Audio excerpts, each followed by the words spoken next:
দুর্নীতি বাংলাদেশে নতুন কিছু না, কোনো অবস্থায় বেনাজির সাহেব বা মতিউর রহমানের যে দুর্নীতি সেটা আমাদের আনন্দ দেয় না। এবং একটা জায়গা তো সত্য, যে কথাটা মাসুক ভাই বললেন যে হ্যাঁ দুর্নীতিগ্রস্ত যে কর্মকর্তা বা কর্মচারী ওখানে গেল, এটা আমাদের আসলে খোঁজ নেওয়া উচিত ছিল। আমি যে সেভাবে বলতে যাই তাহলে প্রশ্নটা আসবে এভাবে যে বেনাজির সাহেবের ক্যারিয়ারটা পুলিশ সার্ভিসে কতদিনের, উনি কবে চাকরিতে যোগদান করলেন? বাংলাদেশ আওয়ামী লীগ তো 15 বছর ধরে ক্ষমতায় আছে।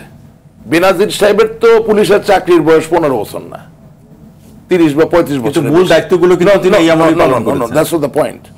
দ্য পয়েন্ট ইজ কোন একটা অ্যাডমিনিস্ট্রেশন, কোন একটা প্রশাসন, কোন একটা সরকারের সময়, কোন একজন প্রধানমন্ত্রীর সময় তিনি কিন্তু তার জায়গা করে ঢুকে গেছেন। এবং আপনি কমিশনার হবেন কি হবেন না সেই যোগ্যতার জায়গাটাও কিন্তু অনেক আগেই সে মোটামুটি সিকিউর করতে পেরেছে। আমি ধারাবাহিকতার কথা বলছি। দুর্নীতির কথা যদি বলতে হয় তাহলে 21শে আগস্টের গ্রেনেড হামলায় যেখানে শেখ হাসিনাকে হত্যা করার চেষ্টা করা হইল, তাহলে সেই জায়গায় যে সরকারি কর্মকর্তা কর্মচারীরা গ্রেনেড চক্রান্তের সাথে জড়িত ছিল, সেটা কি এক ধরনের দুর্নীতি নয়? তারা কিভাবে বাইরে থেকে নিয়ে আসা গ্রেনেড হাতে নিল? সেই গ্রেনেড সরকারি আইন শৃঙ্খলা রক্ষাকারী বাহিনী বা সেনাবাহিনী বা সামরিক বাহিনীর অডিটকে ফাঁকি দিয়ে বাইরে জঙ্গিদের হাতে কিভাবে দিল? তাহলে ওই প্রশ্ন নিয়ে উত্তর দেখ। আমার সরকারের সময় তো মতিউর রহমান ধরা পড়ে, তাকে পালাতে হয় বা তাকে খোঁজা হয়। আমার সরকারের সময় তো বেনাজিরের নাম আসে, তাকে পালাতে হয় বা তাকে পলাতক থাকতে হয়। 2001 থেকে 2006 সালে কাকে পালাতে হয়েছিল? একটা নাম বলতে বলেন।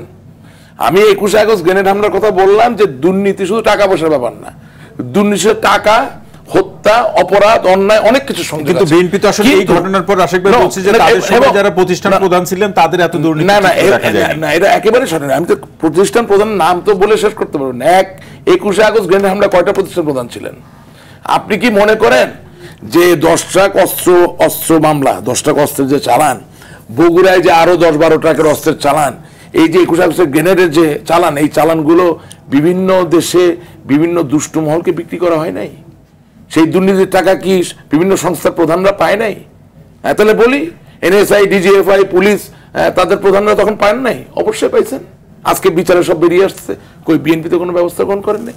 তার থেকেও বড় কথা, আমি সঞ্চালক হিসেবে আপনাকে ধন্যবাদ জানাতে চাই এই কথাটা বলার জন্য যে ইয়েস, যদি বেনাজির সাহেব, মতিউর রহমান সাহেব তারা দুর্নীতিবাদ চিহ্নিত হয়ে থাকেন, তাদের বিচার যেমন হওয়া উচিত, একটি বিরোধী পক্ষীয় রাজনৈতিক দল হিসেবে তাদের দায়িত্ব ছিল পল্টনের যেই সমাবেশটা তারা করলো বেগম খালেদা মুক্তির জন্য, হ্যাঁ মুক্তি তো তারা চাইতেই পারে, তার দলের চেয়ারপারসন, চাওয়ার পাশাপাশি নাম ধরে ধরে তাদের বিচার চাইতো। কোথায় বলতে তো শুনি না, টেলিভিশনে আসে, টক শোতে বলে, বক্তৃতা দেখাতে বলেন না। আপনার এখানে আছে তো, চালু করে দেন। নাম ধরে বলেন, একদম নাম ধরে বলে নাই, একটা জায়গায় তারা বলবে না। কারণ প্রতিরোধের কথা বলছে, কিন্তু কারণ আমি বলছি সমাজের যারা দুর্নীতিবাদ, যারা আজকে চিহ্নিত হচ্ছে, সকলের ক্যারিয়ারে শুরু হয়েছে এই বিএনপির আমলে। আমি দালিলিকভাবে এটা প্রমাণ করে দিব।